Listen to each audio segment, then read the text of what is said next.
Sales conversations where both buyers and sellers win are rare and plagued by the cringe. We've all felt it. It's that sinking feeling that both buyer and seller get when the conversation is going off the rails. My name is Adam Clay. I'm the CEO of Rainmakers. I've spent 25 years building and leading global sales organizations and thinking about the sales conversation. At the Cringe, we put the sales conversation under the microscope and explore pathways to ensuring that sales reps, leaders, and managers conduct great sales conversations. Today, my guest is Matt Cameron, CEO of Sassy Sales Leadership. Matt, welcome to the Cringe. Adam, great to be here today talking to you from fabulous Las Vegas. All right. Wonderful. So for starters, tell us a little bit about Sassy Sales Leadership and what your company does. Well, Sassy Sales Leadership is probably the most misspelled company name in the world with autocorrect. But as the name suggests, we work exclusively with SaaS companies, typically venture-backed or private equity-backed. Our focus is helping people with the bending the growth curve, specifically focused on helping with the go-to-market side of the house in sales management, frontline, and executive leadership. Thank you. And how about a few words about how you arrived into this role, a bit about your experience in the sales industry? Sure. So I've been at it for just under 30 years now, always in technology. Originally started out in the systems integration and hardware world, like Hewlett-Packard and IBM. But in 2005, I came across this company with a crazy idea when I was in Sydney, Australia. They said they were going to put software on the internet, and you've probably heard of them, Salesforce.com. And I had 5 fabulous years there, leading the enterprise sales organization for Australia and New Zealand. And so 5 years at Salesforce really got me addicted to the idea of recurring revenue. And I've been in the United States since 2010, had various VP sales roles, Series A, Series B companies, and an organization some folks will remember as Yammer, which was the first enterprise social network like Slack. And we had a great run. 4 years, we sold to Microsoft, and that sort of got integrated into the Office 365 business. And for the last 7 years, I've been working at Sassy. I founded Sassy at that time. And my focus was, I felt like there was something missing from the sales leadership mix. And really that was context-specific leadership and management training for what we do. And also, as I know we're going to talk about, integrating emotional intelligence is sort of a core pillar of what leaders focus on in terms of their development, in addition to technical skills. And it was when I learned those things about the work that you do at the company that I was so eager to have you on the show. So as is our tradition here, my first question is, what cringe have you felt most acutely in the sales conversations that you've been a party to? I think it stretches all the way back to the beginning of my career. Nothing's changed, and there's really 2 things that leap out at me. Number one, probably by a wide margin, is lack of contextual empathy for the buyer. And what I mean by that is getting your mindset beyond the sales process and thinking the human that I'm speaking to, what they've been doing for the 10 minutes before I spoke to them, what the demands of them on this day are, and then more broadly, the demands of their role, so that I understand how I should be engaging with them as I would anyone in my social circle. And the second part of it is just being present, active listening and not staying on script rails is probably how I would term it, and there are so many times I listen to a conversation or I give someone selling me a cue and they completely miss it. And they just stay heading on wherever they were going. So those 2 things I would say. So take us through one of those conversations where you experienced that cringe, just to help color our understanding of what you are suggesting with an example. Let me focus on the first one, which is the empathy for context. And can I throw myself under the bus as the person who did the cringy activity? Yeah. All right. Go for it. I always feel safer criticizing myself. When I was 26 years old, I was working for an outsourcing business called Electronic Data Systems, EDS. And what we did is we did large outsourcing. So we'd literally buy entire IT groups from a company and sell back those services more cheaply. And the deal I have in mind is we were going to take over the ERP system. So it was SAP ERP system all the way, and then also manage the business from the network through to the desktop, sort of an end-to-end takeover. And the way those sorts of deals work is it's all about speaking to the CFO about cost reduction. In the way, I was just, this is a big deal. This is a $20 million deal. And as a young man to be in charge of a group like that. So we had a big team. And the cringe part of it was the way I led the presentation, the way we talked about was 100% focused on cost reduction and technical competency. So we're talking numbers, feeds and speeds. And I've got a room full of stakeholders, including business owners, the people that were receiving the service. Where the contextual empathy just went out the window, I should have realized that IT is there to serve the business. So the business is the customer, and I should have been talking about the customer's customer, how the experience of the people in the business using our services and technology would be improved, painting that picture, telling that story. And we lost the deal to a vendor who painted unicorns and rainbows for the end user. And how they did that for the technology was secondary. They really connected at a human experience level. So tell us what you did about that. How did you fix it, either then and there or over time? So I couldn't fix it. And the fun epilogue to that was that other company actually, 3 months after getting the letter of intent or whatever, lost the deal because they'd actually fudged the numbers to undercut us as well. And then the poor customer said, you know what, this is nonsense. You're all idiots. We're going to keep it in-house. So that was the way to kill a big deal. But the learning I got from that, I think I took into Salesforce, and that's kind of a fun one to talk you through. So at that time, I was leading the sales effort as an individual contributor. When I first joined Salesforce, I was carrying a bag. And I was selling to Telecom New Zealand, which is the AT&T of New Zealand. It was 1,000 seats back in 2006. And here's the interesting thing. So imagine this, and Adam, you're going to smile at this. 1,000 seats, this telco. 600 were for a value-added reseller subsidiary of theirs that happened to be Microsoft CRM's largest reseller. And they were also bidding on the deal. No kidding. So they were basically bidding on their own business. So of course, I'm no idiot. And, the language you and I would use is column fodder, right? Like we're just there to make up the numbers. And so I did what any good rep would do, and I declined to bid. And then I get a call from the COO's assistant, said, Chris wants to have a conversation with you about this. And I thought, that's interesting. So now, contextual empathy. I'm thinking, what motivates him to do this? And he's a COO of a 5,000, it's not huge in US terms, but for a pretty big company in New Zealand, 5,000 person organization, and he's calling me about a CRM deal. So this must really matter to him. There are other vendors he could go to make up the third.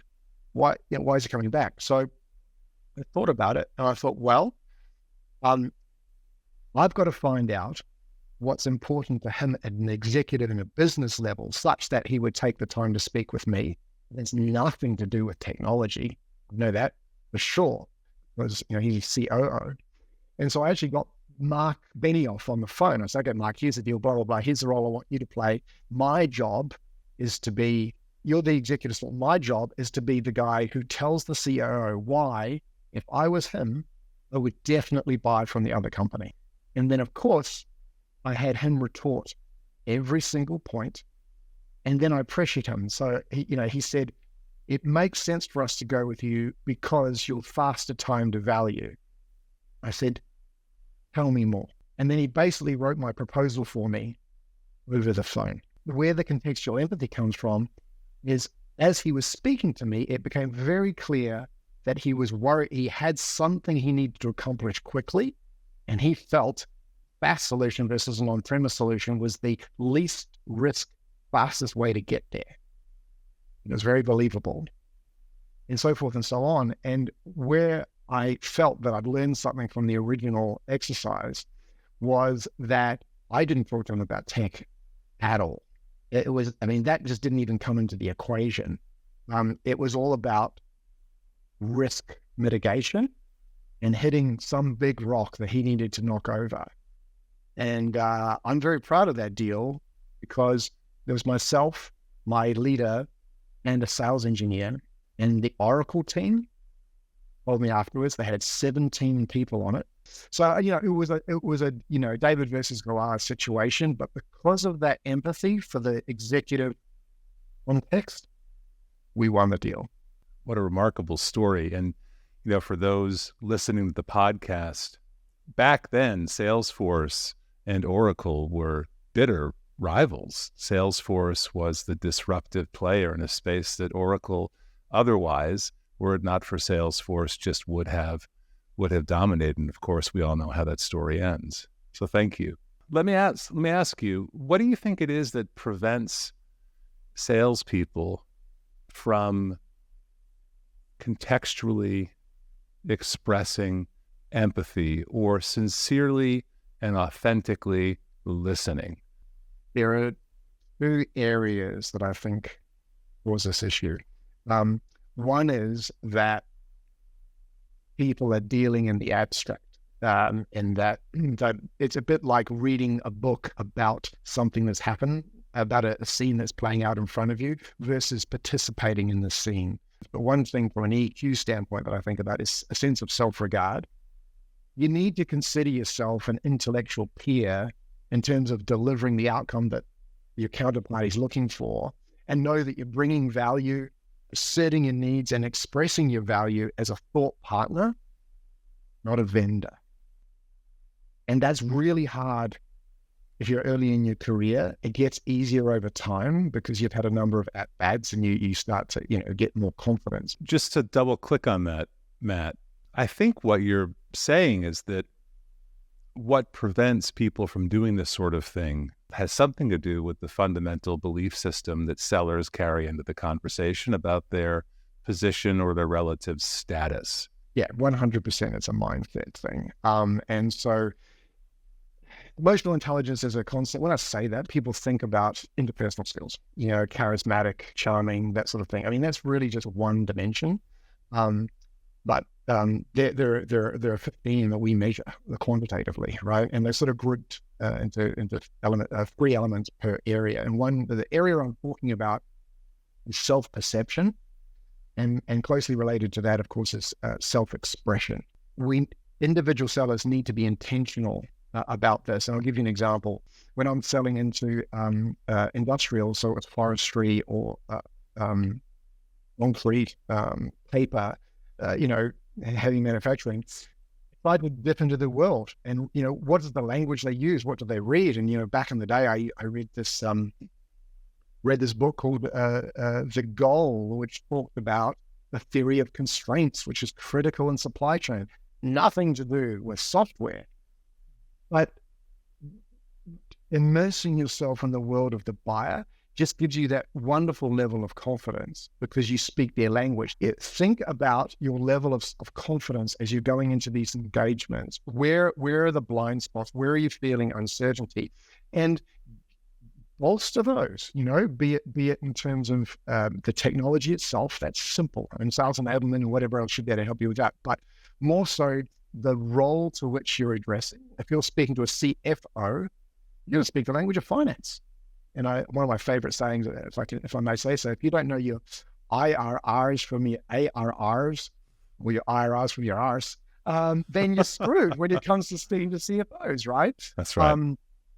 So do that. And again, if you're speaking to banks or institutional banking, you better know what they do for a living. You better know how they make their money. You better understand what the customer's customer looks like. And that's just going to really give you that sense of, I deserve to be at this table. I understand the problem. And so that sort of brings me to the second point, I think, that obfuscates for people gets in the way for people is impulse control. Being present and critically assessing the input you're getting on the other side of the table versus driving process on a rail. And a great example would be, I hear what I think is a buying signal and I just get excited about it and immediately jump to some form of trial close or something like that. Or if someone asks me for something, immediately say, oh yes, and I'll agree to it because it feels like progress.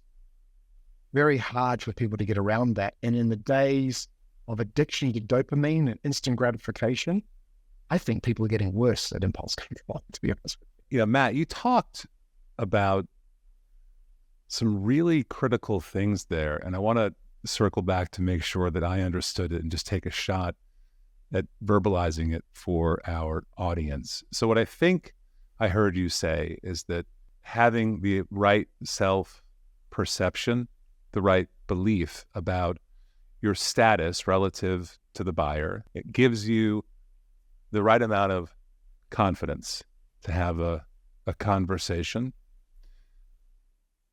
At the same time, you have to be abundantly present in the conversation and a little less concerned with the structure of the conversation that you might be asked to adhere to from the company that you work for. For the audience, can you tie that all together with regards to my role as a salesperson and my principal job, which is to understand and listen to what the customer has to say? Yes, the doctor-patient analogy I think is perfect. No doctor is insecure in giving you specific prescriptive advice, and they never make assumptions if they're a good doctor. So I try to coach people, put your doctor hat on. So when we role play, you're the doctor, I'm the patient. I come in and say, hey, I've Googled it. I've got this thing on my back, and I think I need Band-Aid, and that'll sort it out. Salesperson, sure, I'll sell you a Band-Aid. But do we do that? No, doctors don't do that. They go, give me a look at the thing on your back. We're going to talk. All right. Yeah. And the patient says, well, I don't want to go get an X-ray. I don't think I need one. Do you know what? Here's why it's important for you to have an X-ray. And here are the things that could happen if we don't have an X-ray. So for us to move further forward, we need you to accept that we're going to have an X-ray. And that translates directly to great sales process, does it not? And so I would encourage listeners to think about that and then and think of the implications of how you would engage with another person if you were in that didactic, if you were in that relationship with someone else where you are the doctor, they are the patient. It changes the way most people think about things. I agree with you. I think that's a very powerful metaphor. And just to extend something you said earlier to this part of the conversation, I have, and perhaps you have seen, salespeople who become real masters of their domain. They become real experts in selling and servicing customers in the industry they're focused on. And if they lose sight of the doctor-patient dynamic, what can happen is that they can become overly prescriptive because they've seen everything before. Over a few years, because they've seen so much and they've helped so many customers, they actually start to skip the diagnostic process, which I think from a buyer's perspective serves a real purpose. Can you give me your thoughts on that?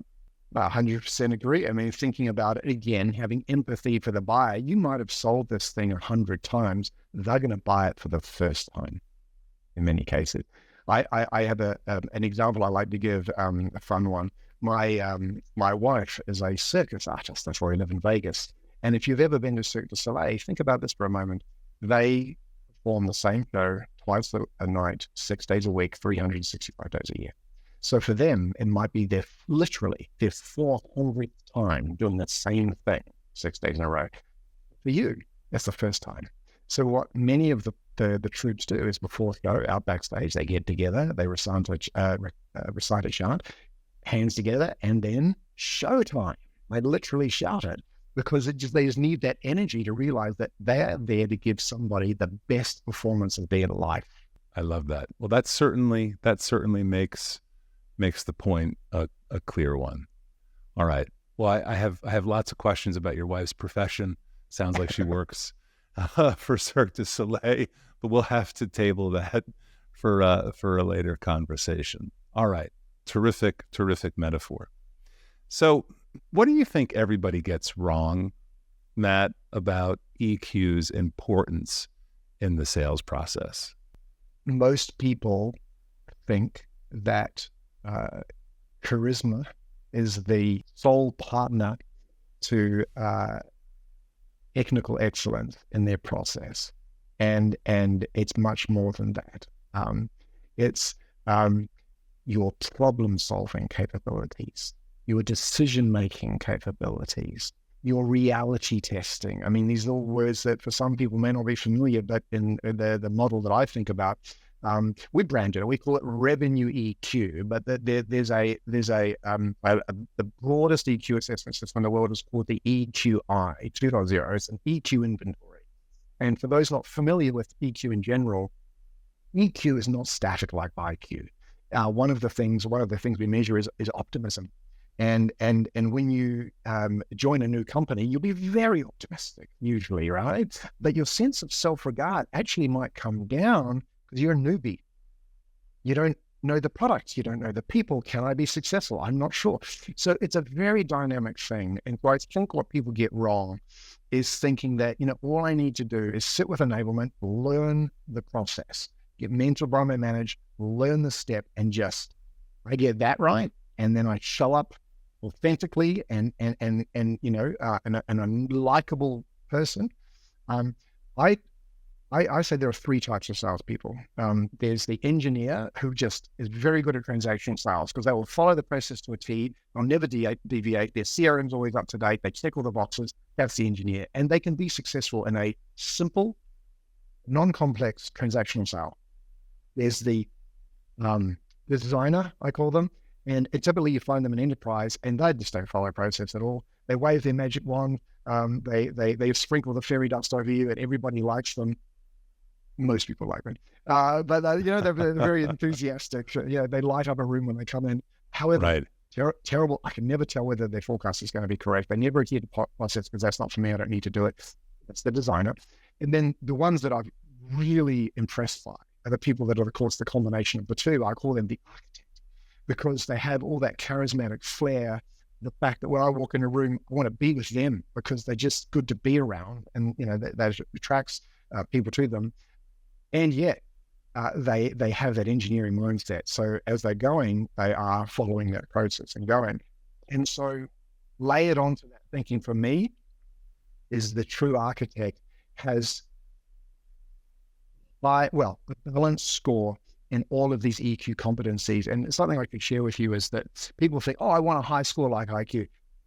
Depends on your context, because imagine if I'm highly assertive, high self-regard, low flexibility. Now, what am I like in a sales exercise when I come and meet you? Like you can play it out in your mind, right? Now, that can be helpful. I'll tell you when it's helpful is when you are managing a critical process, like putting a rocket into space or a medical procedure. You never flex from the procedure, right? You can do the job and you get it done, right? But not necessarily in discovery call. All right. So Matt, in your business, you talk about revenue EQ. I'd like to give you a moment to clarify what that is, because it's a phrase that if we didn't spend a moment on it, listeners might walk away thinking, well, gee, that's just a gimmick. So help us understand what you mean by revenue EQ. Yeah. So in 94, I read Daniel Goleman's book, like the original EQ book, emotional intelligence book. I should say EQ is the measure of emotional intelligence. And I was so excited by it. It was a renovation. I gave like 10 copies to my friends. I was like, look, that IQ stuff I've been telling you for it.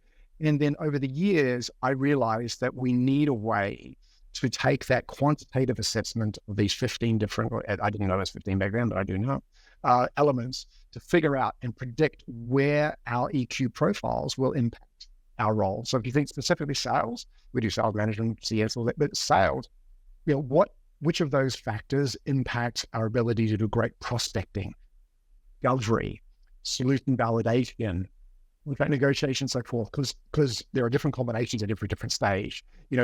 Being highly assertive and inflexible during discovery, not helpful. Very helpful at the end when you're trying to get paperwork done. All right. So what we do is we give a questionnaire-based assessment to give people their metrics across. And we're the only company in the world that does this. We've got a translation engine then that says, and here's your personalized prescription for you, Adam, in terms of how you need to be thinking about your discovery and prompt questions. And we do the same for managers and coaching, So that's where revenue EQ is born. So we work with these companies, do the assessments, and then give everyone prescriptions, and then train them with and give them techniques and exercises to do to develop their competencies. I mean, a simple one is mindset change. If my self-regard's not quite right, or if I have self-expression issues, right? We train that. So we've seen EQ companies go out there and train those soft skills, call them soft if you like, for leadership for years. But nobody's done it in the context of selling. And that's what gets me excited. So Matt, I've heard you talk today about mindset, about the importance of being present, about active listening, which I think you and I can agree has never been harder in an age of record distraction, particularly for salespeople, given all of the noise created in the industry by the very tools that sellers are asked to use and by the very methods and processes they are asked to abide by. So for our audience, do you have some tips about how to be maximally present, mindful, and be the best possible listener in a conversation, despite forces that might be working against our best interests in that conversation? When I get on a call, I'm on a call with you now, my Slack is turned off, my WhatsApp turned off, all distractions are gone. Most salespeople leave Slack on during calls and even respond to them, which blows my mind. I've seen it, and I'm like, and it's so distracting as a buyer when you can just see their eyes flick down, they're not paying attention. So that has to go. When you're in a sales call, you can't have distractions. But coming back to the word of mindfulness. So for the last 10, 12 years, I had a really consistent meditation practice. And for me, Monday to Friday in the morning, I get up early, I do my exercise, and I meditate 15-ish minutes. I don't do it on the weekend. Why? Because it's in my routine during the week. It's not in my routine on the weekend. So I could do better, but I'm just being truthful about how that works. And so that, if you're done consistently, I've shown that it allows you to be far more present because you're less susceptible to noise. And before a critical call, 2 things I do. First thing I do is a short bit of breath work. And that sounds all New Asian. All it is find the technique that works for you. Take a deep breath slowly. Perhaps you do box breathing, you hold it for about the same time, and then you let it out slowly. It lowers your blood pressure, lowers your heart rate, and then you're ready to be present. And then, the other one, the second thing, before I do that, I do my visualization. Like literally just before I got on the call with you today, Adam, my breath works. I'm like, I'm here, I'm settled. All the nonsense that happened before this call is gone. I'm flush. But the visualization for me comes back to, who am I in this call? Who am I in this call? And where that first came real for me was when I was young and I was very scared of public speaking. And to the point where I had an introduction. I was just introducing a speaker one time. I was devastatingly nervous. And it was such a terrible experience for me. I thought, I'm never going to let this happen again. And I used a sports psychologist actually to help me with that. And so when I go on, what did I visualize? Visualize myself as the successful lecturer that I wasn't, that was stepping out to speak to his student body. Now, when you have that mindset and you've convinced yourself that that's who you are in this moment, it's very easy to step onto a stage and tell your students how it is. So whenever I get on a call, I decide who I'm going to be. What is my persona now? And I do that. Just wonderful, Matt. And I really love what you said, particularly in this day and age. It's almost as if there's a precursor to the call, and the precursor to the call is that do what it takes to be maximally attentive to the person that you're talking to in the conversation. Because I think humans are very sensitive, to your earlier point, to those that aren't paying attention. And they'll remember that far more than anything you said. Would you agree with that? People remember how you made them feel, not what you said. There you go. I'm curious to see how all of this plays out. And here at the Cringe, we make it a point to role play these ideas so we can hear what they sound like in conversation. So let's role play this a little bit to illustrate. Just pretend for a moment that I'm an enterprise buyer. And in this case, perhaps I'm a little too hot to trot on next steps. How would you use this as an opportunity to both challenge me and build simultaneously a more authentic connection or relationship. Is that a fair setup? Sure, let's do that. Yeah, for Okay. sure. Okay. So what have you asked me for? What's your hot top next step thing you want to get into that feels a little early to me as a seller? Yeah, I'd like to do a 2-month proof of concept with your product. Really take this thing for a test drive, and at the end of it, I'll let you know how I'll proceed. Sounds good, Adam. So I think a proof of concept is a great way to de-risk the outcome for you. And in my experience, we need to make sure that every stakeholder that you're supporting, make sure that they feel we've de-risked it as well. So the first question I have of you is, whose input do you think we should get to the design of this proof of concept? So at the end of it, you're going to get the nods or the shakes that you need to make a decision. That's a good question. So we've got, person 1, person 2, person 3, and we'll need to have them lined up if we're going to move forward with you or any other vendor for that matter. That sounds great. So what I could support you with is a prompt sheet I have just to help them open up their mind in terms of how to articulate what their needs would be during this process. And I'll ask the same of you, if I may, so we can consolidate all these. And then before we get started, we'll know the superset of the outcomes we're trying to figure out. And then the second thing too, there's going to be a fair investment on your side in terms of the people that are going to put energies into this. What I've found is the most successful deployments literally roll off the end of a proof of concept because you're going to have people engaged in the tool, and it's helpful to continue through because you're going to have now some champions that have already used the tool that can help create enthusiasm in the rest of the group that'll follow on. Do you feel if we start a proof of concept at this time that you'll have everything you need to execute on an immediate deployment? And if you're not sure, we can discuss that. But, at this point, is it obvious to you that you can't do that? Because I would be encouraging us to delay it until we can actually roll straight into a live project.